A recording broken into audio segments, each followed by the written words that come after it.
Hello and welcome to Michael and Vanka's Grand Podcast. A weekly rambling chats elevated by some beautiful little scraps of music I made. My name's Michael Forrest. And I'm Ivanka Magic. This week we're going to bite the bullet and talk about the UK general election and hopefully not make fools of ourselves. Yeah. Myself, anyway. I don't know. I think there's a high risk of foolery today. It needs to be talked about. Like, we've got this episode and the next episode, which we're recording together, before you have to vote. So we're gonna just address what we can. I keep making mental notes to do some research and then bring those to the podcast, and then I just don't want to.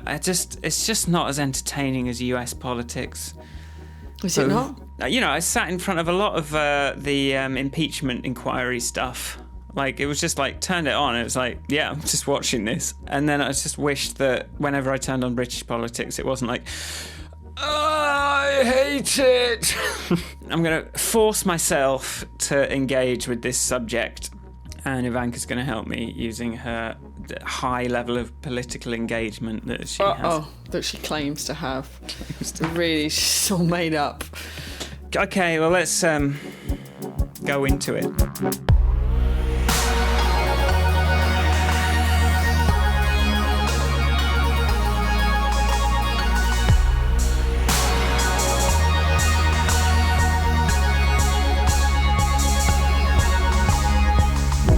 Ivanka, hello. Hello. Hello. It has been 2 weeks since we've spoken. I've had a little holiday. I've been to Derbyshire and Nottinghamshire. Oh, Nottinghamshire. Where in Nottinghamshire? Arnold. That's where my brother lives, maybe? I think. Lucky him. Yeah, Nottingham. I grew up in there, and I don't know. I don't really like it. It's expensive to go back. We were driving through Arnold and we're looking at it, and it's like Arnold in particular. Derbyshire is beautiful, stunningly beautiful, I think. And then you drive into Arnold and it just looks like one of those places that was put together. It's like it's a pit town, and it's kind of put together without any love for the people who are going to live there. It just, it's not like you see pictures of these estates that were designed, and there's like a cycle. We talked about this as we were driving through. Here's a bit of green space, and here's a thing. It's just here's some walls with a roof. Yeah. It's just not very nice. I once worked with somebody from that Joseph Rowntree Trust, the one that knows everything about poverty. I know about from reading out the poverty report. She was like, she was kind of one of these people that had made these assumptions that I was sort of rich, middle class, whatever. And we were talking. I was like, and so we were having a sort of like a underprivileged DNA off. Yeah. And then I mentioned Arnold, and she was like, oh, that is a shithole. Well, I just double checked, and my brother's in Bakersfield, not Arnold, so he's safe from. I don't know anything about Bakersfield. Well, it's down and to the right a little bit. I mean, obviously, I don't know enough about the Nottingham area to differentiate between two apparently very different areas. It's not even Nottingham particularly, is it? No. Well, that sounds delightful. Sounds like a delightful experience. So it's all family. Yes, people. It is family people. So I saw some my Sharon's family people last week as well. So we both did a bit of visiting our, significant others' families. Mine was in Milan, of course, so much more exciting and interesting. Actually, it just pissed it down, raining the whole time. It's just in Italian, that's the only difference. It's in Italian, but I'd finished my 90 mornings of half an hour of Italian 2 days before we left. So I understood a good percentage more of the largely administrative conversations that, Right. that I had previously missed out on. What time are we going to do this? When are we going to go? Where are we going to go? What is, it's a lot of. So now I know that I didn't feel quite as in the dark as I had in the past. So that was nice. Such a pleasant feeling, isn't it? Yeah, It is. Just to not feel like, and they could be talking about anything, and you have no idea. Yeah, I'm with you. It's nice. Other news: AWS paid up, so I got my money back That is great. from that mistake I made. Just tune into a previous episode to find out what the hell I'm talking about. So Jeff did give me my money back, so that's fine.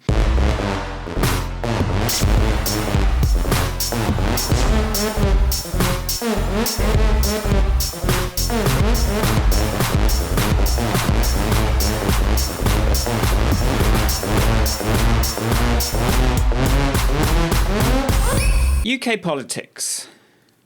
My favourite thing I've seen on this recently is politics unboringed, because UK politics lives in this shroud for me of exasperating tediousness, and sort of like it just seems so stagnant and so kind of entrenched in sort of like its own legacy that you just sort of feel like it's, I don't know, I'm just saying what a lot of people are saying, aren't I?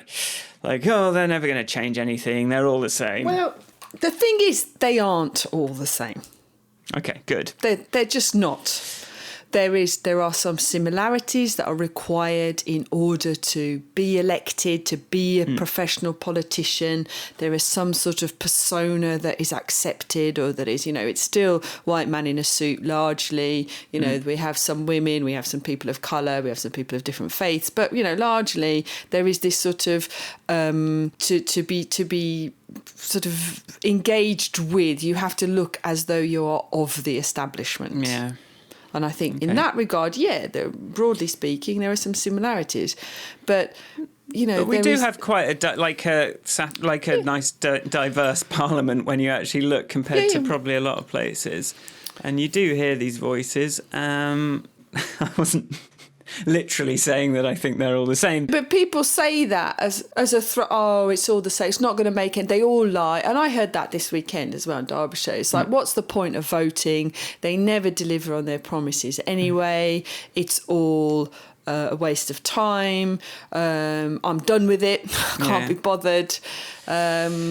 And I think, and then I've seen on Facebook a lot of, I'm disenfranchised, I'm not going to vote for that person or this person, I don't want that person to be Prime Minister. It's like, well, and there's some great quotes by inspiring people talking about things like, okay, maybe evil will succeed, but it's not going to do it because I didn't vote or because of my vote. And I think that is quite an important point in all this. Well, yeah. What do we say to people that aren't going to vote? We say not thinking about politics is a luxury that you have. Like, if you're able to not think about politics and not have to engage with it because you need something from it, then it's very selfish. You have to engage. Sorry, you're not allowed to. If you don't engage, then privilege. Check your fucking privilege. That's what you say. That's the only thing you can say, isn't it? Where's really? the Facebook? Yeah. Check your fucking privilege button. Which, I haven't for a long time. And now I'm like, okay, I'm going to try and spend a little bit of time. But then, last time there was a vote, I kind of expected, I had too high expectations of what information would be available about my candidates. By Googling them, I sort of expected they might at the very least have a Twitter account, but apparently not. So you just get this list of random names on the day, and it's like, it turns into a function of, oh my God, why didn't I do more research? Why don't I know anything about my candidates?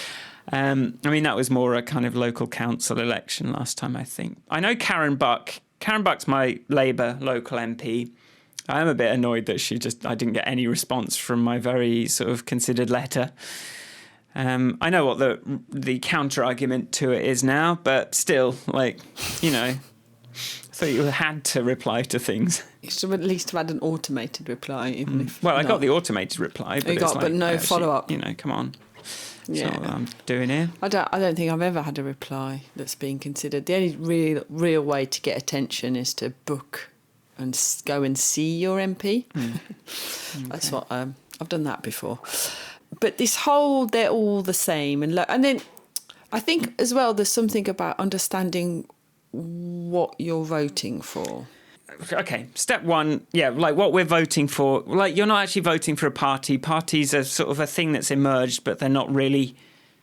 You're voting for your MP, so forget about whether Corbyn is the leader of this party or someone else is the leader of Johnson or whoever it is.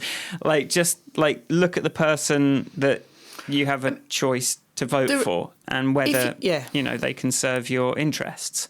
It's like, so one of the things that a conversation I had ahead of the referendum with a young person on my team who the day before the referendum, whilst working in the offices of the Labour Party, though he wasn't a member, he was just there to be a programmer. And he was like, "Oh, I don't really know enough about it, and so I don't know which one I'm going to vote." And so we were like, look, stop working, read these things. But also part of the conversation was like, what do let's have a talk about, what do you like to do? Oh, I like to go skiing, I like to go mountain biking, I go to France a lot, I do this and I do that. I was like, well, sounds to me like you benefit from the fact that we're in the European Union. So if you're happy with how your life is, then vote for it to stay the same. Like in that Remain argument, this is a relevant one. And I think there's this thing about, like, when you're looking to vote locally, how do you have an MP now? And are they standing for re-election? Okay, go and have a look at their voting history on the things that matter to you, because they represent you. How did they vote? And if it happens that you, irrespective of party, if you've got somebody who on the relevant EU voted, because there's that website, they work for you, and you can go and see people's voting records very clearly on things like equal marriage, on things like women's rights, on whatever bills matter to you. Iraq war, go and have a look at which way they voted, I think is a good place to start. So it's, even if, and that's only obviously if you've got an incumbent who's restanding. Then you've got sort of how responsive they are at local issues. Do you feel like when they're on Question Time or when they're on speaking in Parliament, do they represent you and your views? Are you proud that they're like, Caroline Lucas is my MP. I am proud to have Caroline Lucas as my MP, and she's not a Labour Party MP. So there's those kinds of things. And then I think it gets trickier when it's somebody standing for the first time. Right. Because they've got no voting history. You don't know how well they're going to speak in Parliament. You don't know how well they're going to represent you. But then if they are new, they should be laying out their stall much more clearly. Well, question one is like, I'm Googling, I'm like, where do I find a list of who I can vote, who my bloody options are? Like, I'm trying to find how to vote, register to vote, like, actually finding who I'm choosing between is not trivial on the internet, apparently. I know there's like, they work for you and things like that. And the sort of quizzes that who should I vote for that seem to be quite like party oriented rather than like individuals, like representatives. I'm like, where? Who are my candidates? What do I Google even? So the Democracy Club are quite UK based. As far as I know, they're fairly straight. Okay, here we go. I found it. So via bbc.co.uk, politics constituencies. So I found out who I'm looking at, or it doesn't include the flyer I got through the door yesterday from some guy that wants to get Brexit done now, but also stop all racism and xenophobia. Oh, so that's ambitious. I don't know quite how that holds together, but it's weird, isn't it? Because like where you live tends to, if where you live is a sort of function of your political affiliation to some extent, then that sort of adds to the feeling that, this is a pretty safe seat. There's no point turning up.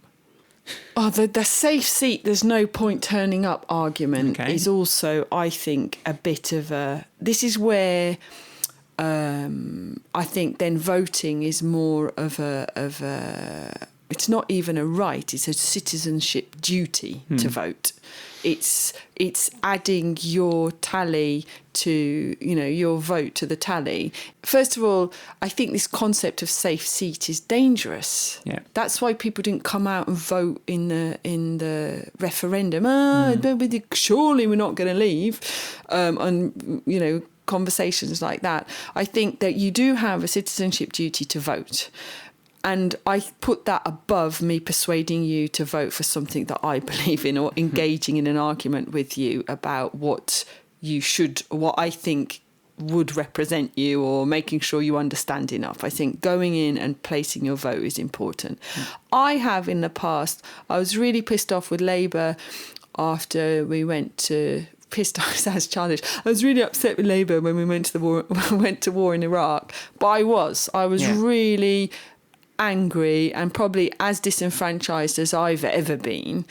But I still showed up and I just spoilt my vote. And even though that was childish, and I'm not sure I would do it again, I still turned up, and I know the spoilt votes get counted. They're still reported as we had, so-and-so this many, spoilt ballots this many.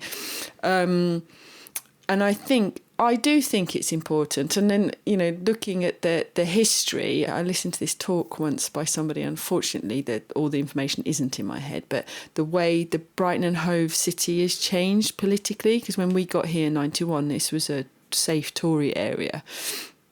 And certainly at council level, and then it slowly shifted. And then after the Iraq War, it shifted green really heavily, because I didn't vote for a Labour councillor. I punished my local Labour councillors for national politics. So it's nothing to do with them, which is also, it's kind of, I accept that it's like a natural response, but it's not the right response, because your local councillor works as, more than any politician, they work literally for you. You can literally phone them up and go, there's a pothole in my street, I've phoned the council 3 times, they've done nothing about it, and your local councillor should go, wow, sorry, let me investigate that for you. That's what they do. And so, you've got these local councillors, and you've got your local MP who's not really engaged with local politics at all.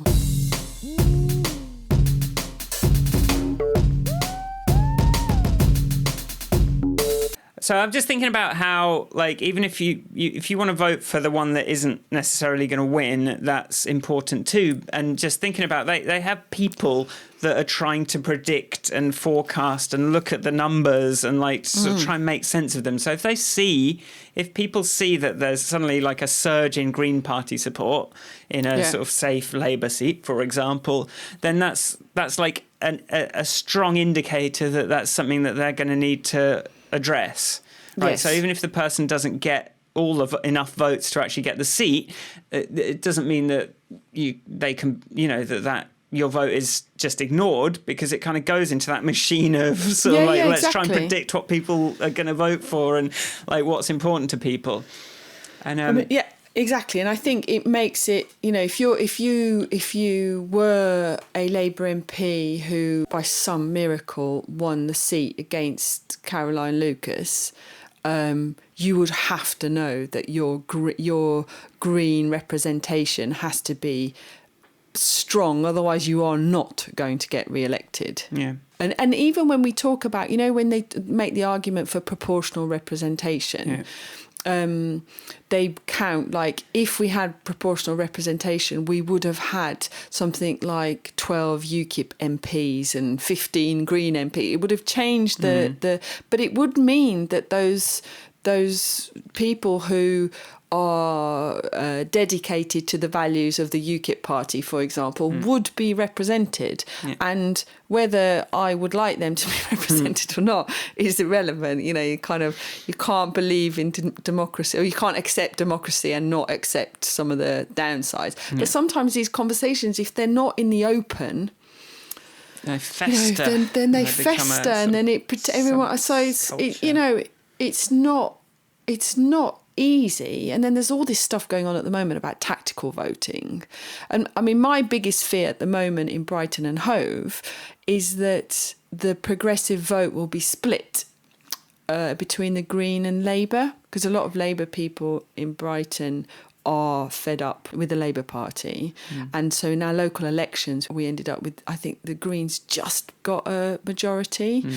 But it was, now I'm going to show my massive ignorance because I should know, but I know it's but they've decided to have a little coalition and they're all working together in peace and harmony. But it's like, my bigger fear is that we end up with a Tory majority because the progressive vote gets split unnecessarily. I suppose in that sense the growth of UKIP would be a benefit because it could split the Tory vote and get... Yeah, and that's why they had this whole thing where the Brexit Party have stood down all these MPs. This is where now then the whole tactical voting conversation, and, you know, Nigel Farage takes money off people for the Brexit Party and then stands them all down. It's like, because we're not splitting the Tory vote. That's disingenuous as well. You know, and I understand. I really understand it, and I really do understand that you know, like, I don't know, there are towns where Lib Dems could get in, but there's no chance of Labour getting in. Should you give your Labour vote to the Liberal Democrats? And you know, if you listen to podcasts like, I haven't listened to Remainiac's podcast, I've listened to a couple of them, but they're big on tactical voting, and a lot of Remain, you know, people are campaigning on Leave or Remain. That's their main objective. They are real proponents of tactical voting. But I find that difficult as well, because it's not a one, you know, it's not a one issue government. We don't need a government that's just going to be campaigning to remain in the EU or just be for a new referendum. We need one that's going to take austerity seriously. We need one that's going to take the climate seriously. And the only reason I said austerity before climate is because I don't think, as we've discussed a billion times, I don't think you can divide them. I think it's really tricky. But I am afraid of this election. I'm scared about what could happen, frankly.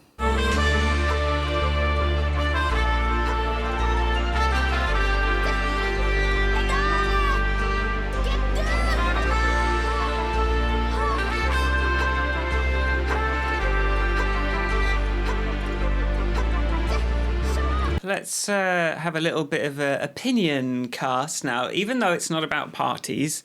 Yeah. Even though you're not voting for a party, let's talk about parties. Let's talk about the different parties, shall we? Yes.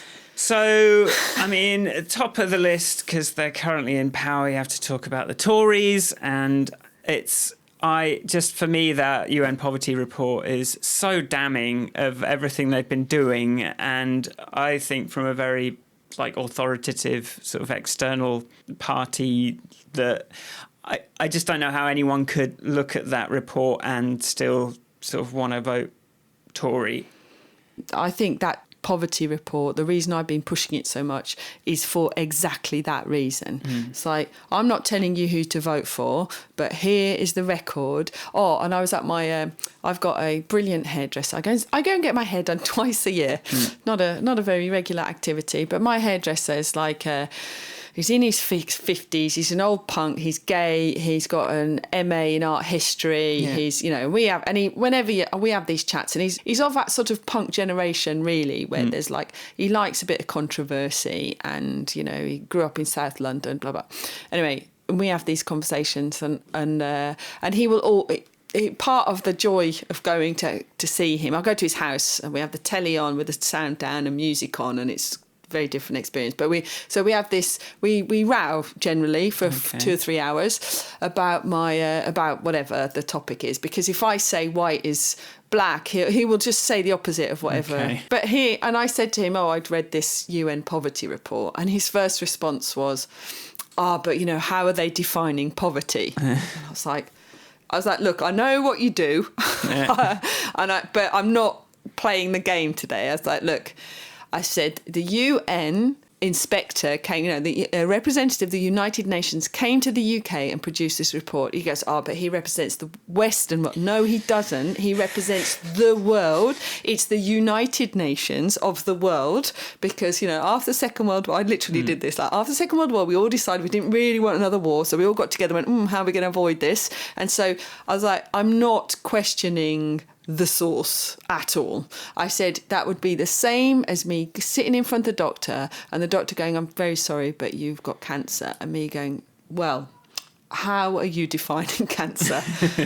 It's like, are you defining it at, it's like, it's irrelevant. It's not, I don't care. I'm not getting into that. So we had this, but for me, that report is so, like you say, so damning of the ideological assault on a percentage of the population. What's really terrifying about it is this sort of like automation of their broken value system, the automation of that, like poverty is a lack of character thing. It's like they've just gone, okay, like assuming that basically people who don't have any money are lazy and terrible.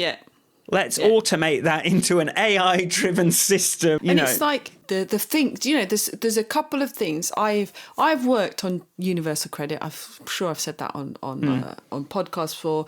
And there's parts of the policy that are good, definitely.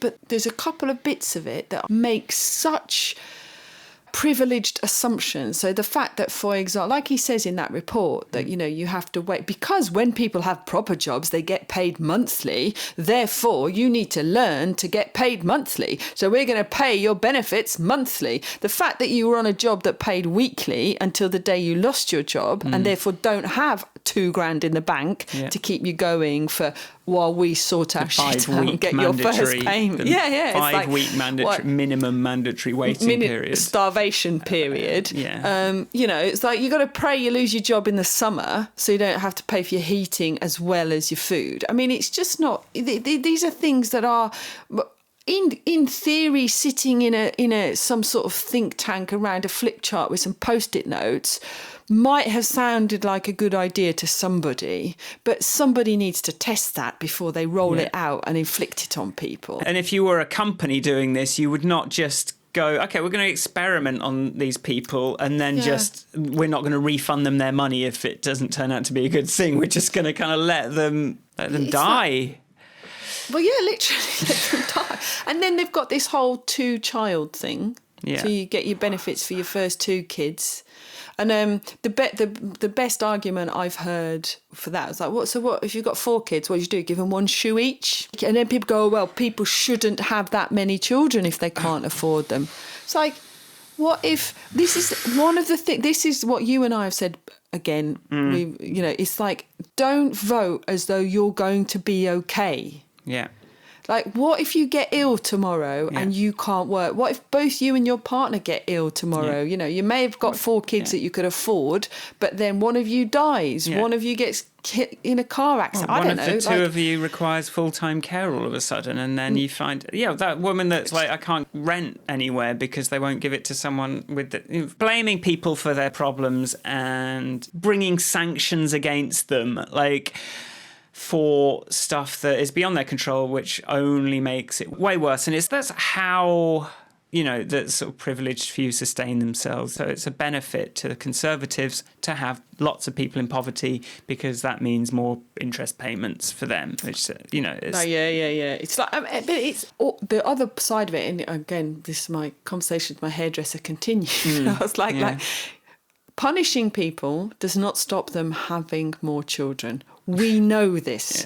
There is endless data on the fact that the only thing that reduces birth rate are the biggest thing is decreased child mortality, which is sort of just a general thing, vaccinations, all that sort of stuff that help children survive early infancy. But mostly it's about educating mothers.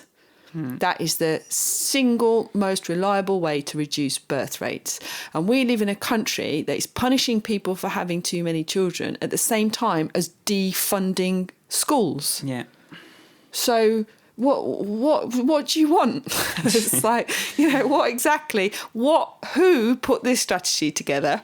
Because they are not trying to reduce birth rates, and they are not trying to improve people's living standards. They are simply trying to punish and, like you say, make money off of, I don't know, making money from people's thing, and also completely like ignoring the cost of poverty thing as well. Like, yeah, it's just stupid at a certain level as well, because it just costs you more to have a lot of people in poverty at the end of the day. More people in A&E, more people that need sort of like emergency help. More crime, more, like everyone just feels worse and a bit more scared. Like, this is, conservative values. No, let's automate. Let's kind of systematize this contempt for people who have, by no fault of their own, found themselves in poverty. Treat them like they don't know how to manage their money when you don't know what it's like to have to manage money. Like, yeah. I mean, this is a thing over and over again that came out in the research with people living on these really small budgets. Yeah, is that they know how to budget. Jeez, there is the percentage of people who do live this sort of, this kind of stereotype of the feckless unemployed who don't know what they're doing and just idiots, should know better. That is not a stereotype that plays out. Yeah, and like you can sit in a room full of DW people and all go, like these women, they know how to make money stretch. Yeah, and you can sort of say, well, maybe Mr. Trust Fund man, Mr. Family Estate man, maybe you're just projecting your own lack of ability, your own lack of understanding of like how to spend money, because you don't have to think about it. So how could you possibly know?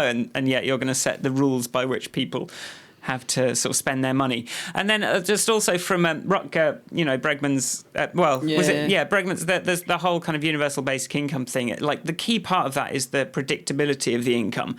So if you sort of knew that if you did lose your fucking 0-hour contract job tomorrow, that you would still be able to get enough money to sort of, to tide you over for the next one at the end of the week, predictably, then you can keep planning and stay on top of things. But if the system sort of like punishes you for that straight away and removes your ability to even make any plans, that's where people just kind of like fall off. And that's where it's just like, heroin just seems like a more reliable alternative at this point, because I can't plan. I've just got debt. I've just got nothing. So how am I supposed to do anything? But okay, well, at least this will make me feel like everything's going to be okay for a little bit. And we just finished watching Top Boy on Netflix, which has some commentary on this as well. So you sort of see the Top Boy.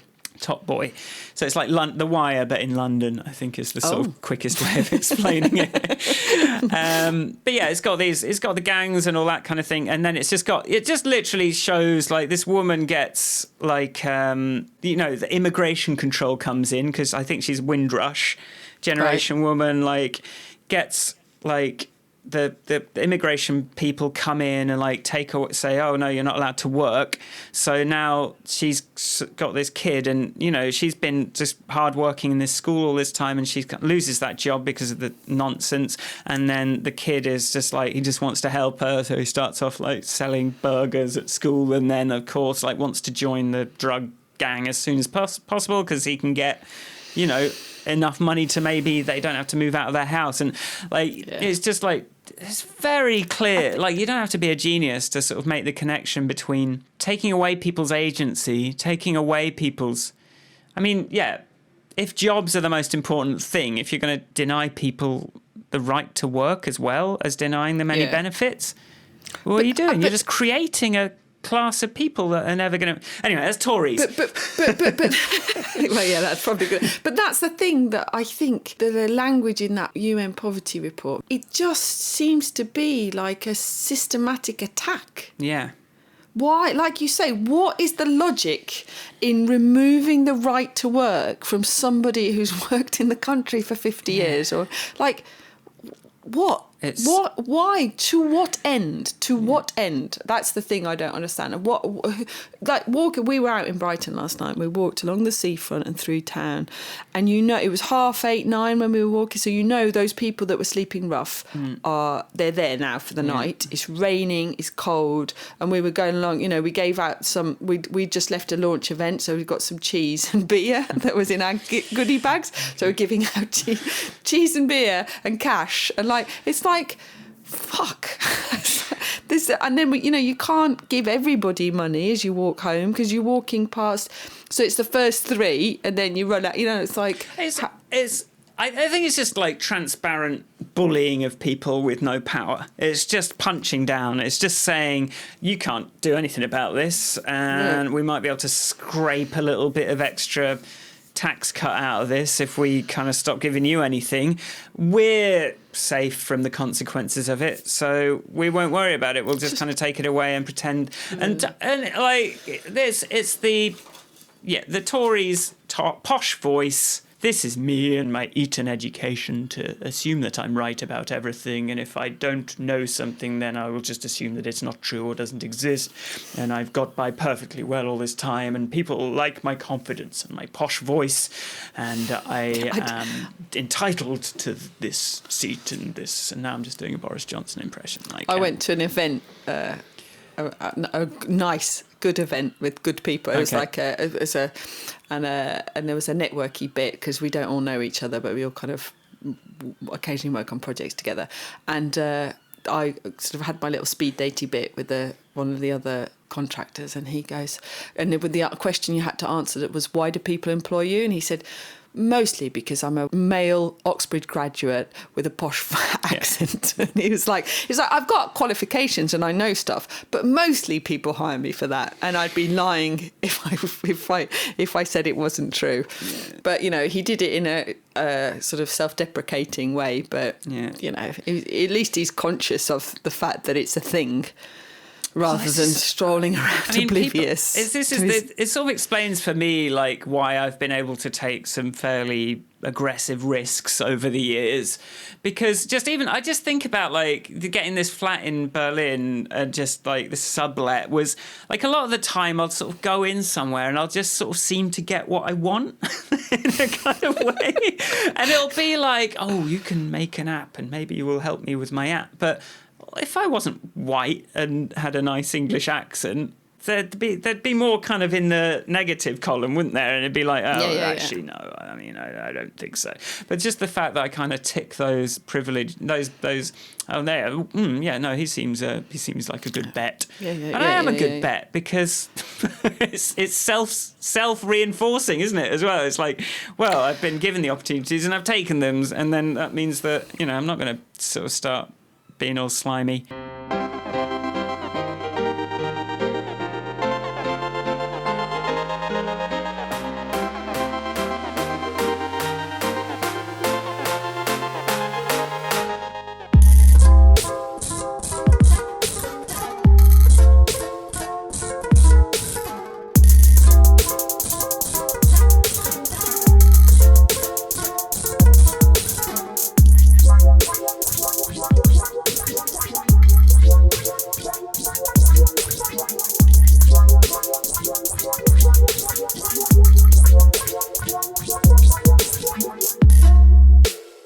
So yes, as you said a moment ago, well, that's the Tories. That's the Tories. And we haven't even gone into like faking your Twitter account. Oh God.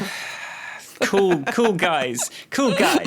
It's Machiavellian strategies, and that's what we're going to do. And we don't care about anything or believe in it. Like, can Tories, like in the Boris Johnson sense, it's not even an ideology anymore at that point. He's not even ideologically opposed to Port. He's just like, whatever I have to say. Yeah, seen the clip of him going, well, this isn't a press event, and the guy going, what? The press? Who are they? Those cameras, like literally lying to the person about the cameras in front of the cameras, and like, oh my God, like how far does that fucking Eton confidence, reality distortion field take you?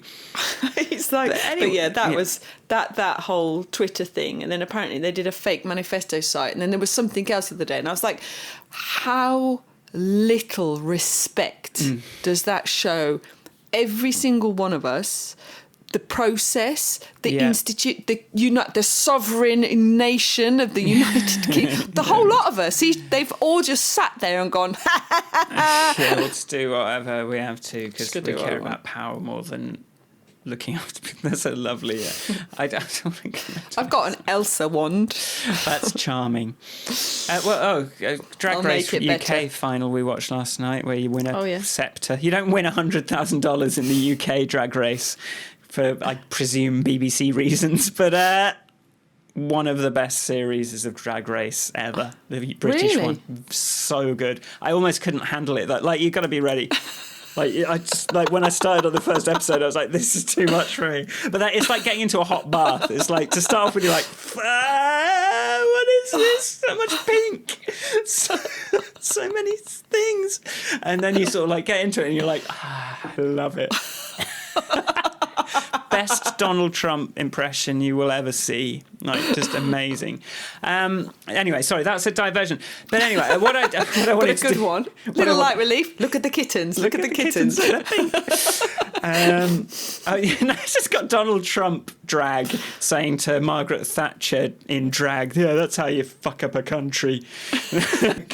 Very good. I was going to do this before we remembered that ideological poison is the tip of the iceberg when it comes to the Tories. I was going to say, but listeners, hey, have you ever met a good Tory? Write in, tweet us at podcastgrand. Have you ever, are we being racist against Tories and white people?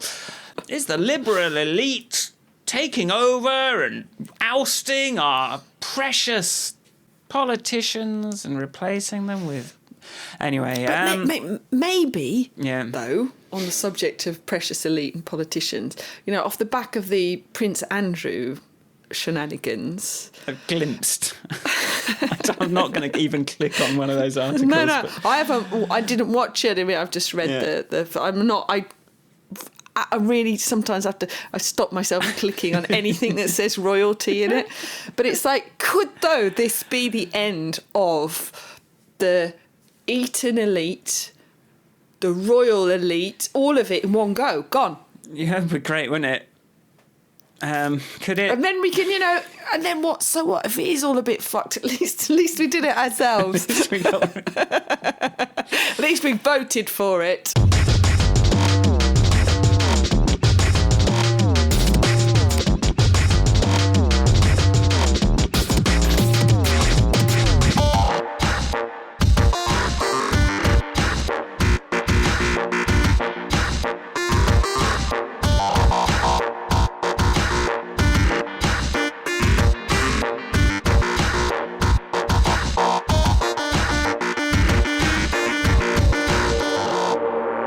We have been accused by Bruce.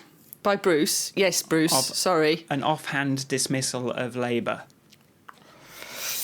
Which I was like, well, I don't think it's offhand, and I sort of trust that Ivanka has enough experience with them to know. And whereas mine is, maybe I'm guilty of this. I can't remember now. But like Labour, why can't I quite be bothered with them at this point? The thing is, like, I see the clips of Corbyn, and it's the right. And even when I complain about his bargain basement Britain slogan, right, as being a bit like pathetic in a way, but it was exactly the right thing to be talking about at the same time. It was exactly the root of the Brexit thing. That's before I knew that this was the thing that had kind of set it all off, was this tax avoidance laws, and he's sort of arguing against turning Britain into this tax haven place that everyone just like hides all their money and like a sink for the rest of the world's kind of well-being as well as our own. He was saying that, and I think obviously he's been working with people. I just think they're overthinking it a bit too much. I think so. If I have been guilty of any offhand dismissal of the Labour Party, Bruce, then just because I'm cross with them doesn't mean I don't think they should be in power. And perhaps if I was on ITV or the BBC, I probably wouldn't be as frank. But seeing as our listenership is quite limited, this is mostly a conversation between me and Michael.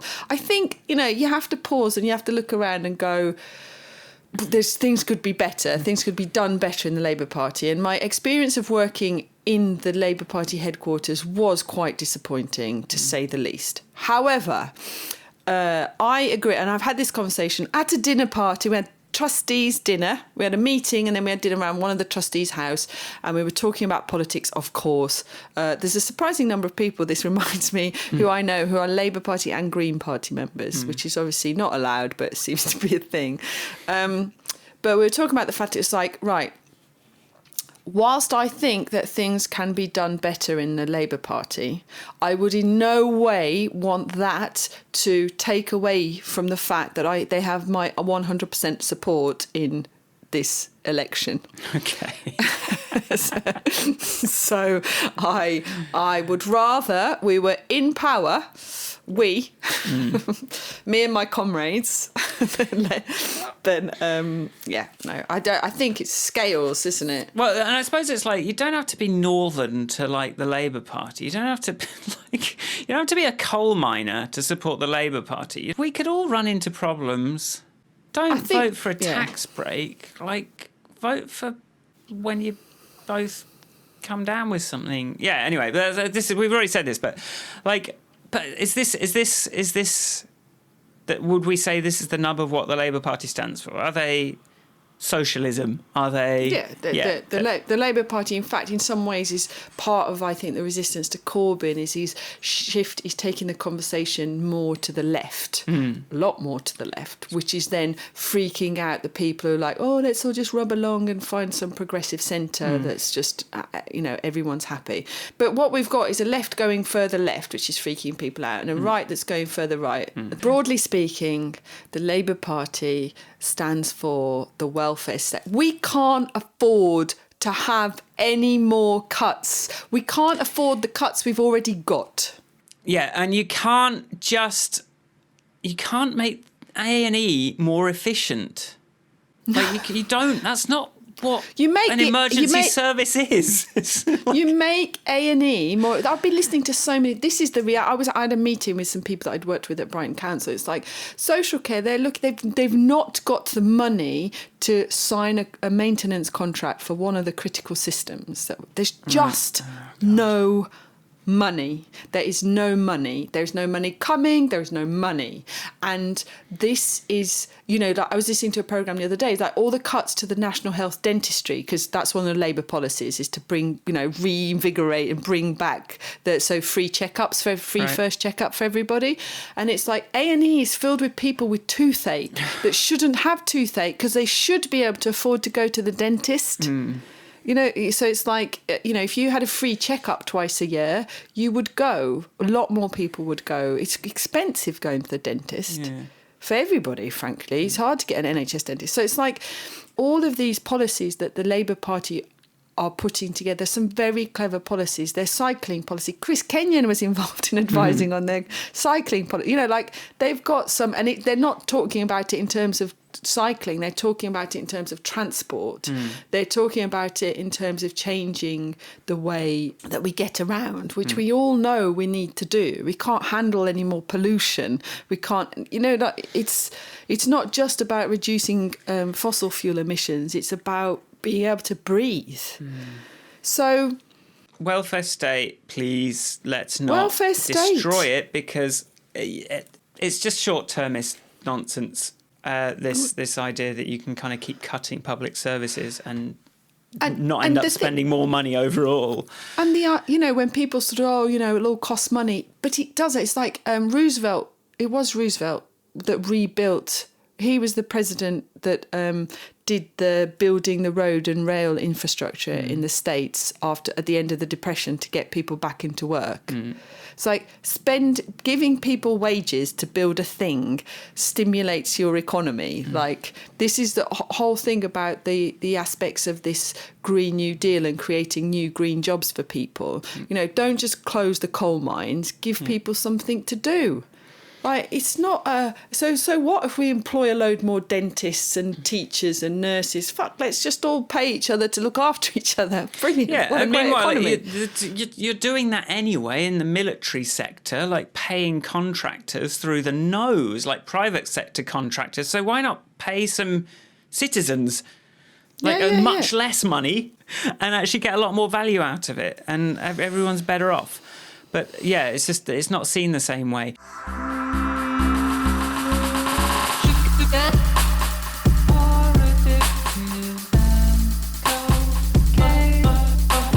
Can we do a to be continued?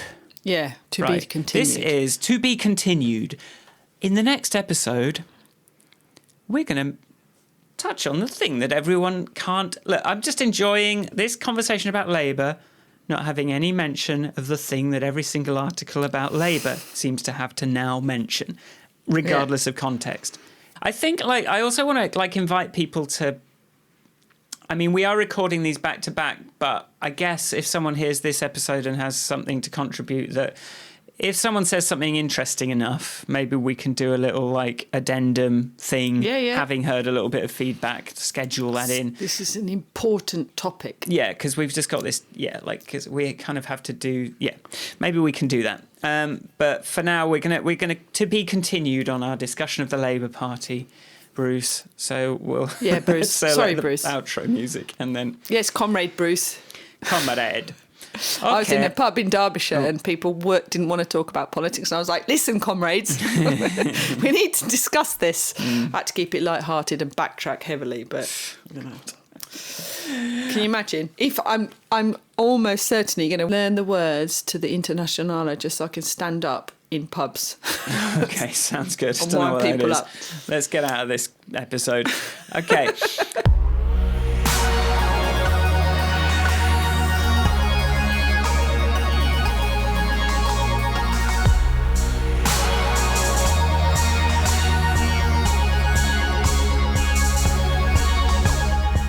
Thanks for listening. If you like the podcast, go to grandpodcast.com. There's a subscribe button there, or do it in the app that you're using. Where can people find you, Ivanka? People can find me at Ivanka on Twitter and Grand Podcast Instagram, because my personal Instagram is far too personal. You can find me at michaelforrestmusic.com, YouTube, Michael Forrest, doing some stuff, Instagram, Michael Forrest, occasionally Twitter, but probably not. If you are fancy, we've got Patreon. You can try and be our 1,000th supporter. Get them before they run out. Apparently, if you create scarcity of something, then it makes it more desirable. More appealing. I don't know. You can we can use it because I haven't got no income, and I'm doing it okay now. But I start to run out of time again, and it starts to eat into everything else if I have to go and bloody. So just a quid, it's fine. What else? If you have time, we would be really appreciative of any 5-star reviews you can give us, and any really elaborate recommendations that you can write.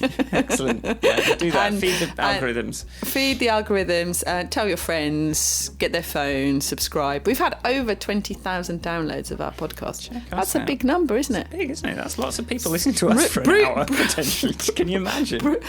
Poor Bruce and Auntie Annette and Bex and Lisa and Sharon and Nick have listened to a lot of episodes. Yeah. So and thanks to our loyal listenership, our family and friends. Our family listening to this 6 weeks after the election has already taken place, and I don't know, we're too late. But hopefully you're going to be like, I'll have a think about this. Yes. But yeah, so I think that's it, isn't it?